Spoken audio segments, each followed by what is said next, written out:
ওয়ালাইকুম। Dhaka institute of advance paramedical technology থেকে আমি ডক্টর সাদিয়া আফরোজ।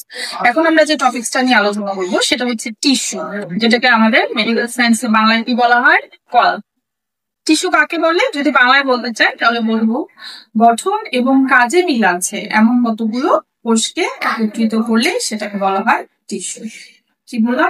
গঠন এবং কাজে মিল আছে এমন কতগুলো কোষকে একত্রিত করলে সেটাকে বলা হচ্ছে টিস্যু। আর ইংরেজিতে বললে বলবো collection of structurally and functionally similar set is called tissue. বোঝা গেছে? তাহলে কি বললাম আরেকবার রিমাইন্ড দিই আমরা, a collection of structurally and functionally similar cell is called tissue. বুঝে গেছে বাবা? এখন আমরা বলবো যে এর টাইপস বা ধরন বা ক্লাসিফিকেশন বলা হয়।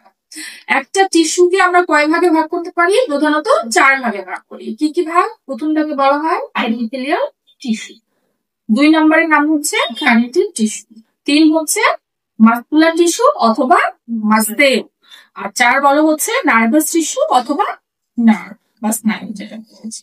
এখন প্রশ্ন যদি আসে যে আমাদের টিস্যুগুলোর প্রধান প্রধান কাজ কি, তাহলে আমরা প্রথমে চলে যাব এপিথেলিয়াল টিস্যু। এপিথেলিয়াল টিস্যুর কাজ কি? Lining and covering of the body, ঠিক আছে।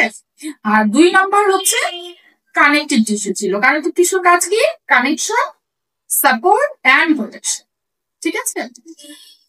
এরপরে চলে যায় মাসকুলার টিস্যু অথবা মাসেল। মাসকুলার টিস্যু অথবা মাসেলের কাজ কি? মুভমেন্ট, ঠিক আছে। আর 4 হচ্ছে নার্ভাস টিস্যু অথবা নার্ভ। নার্ভের কাজ কি? ট্রান্সমিশন অফ বডি, উদ্দীপনা থাকে এগুলোকে পরিবহন করে। এই গেল প্রধান প্রধান।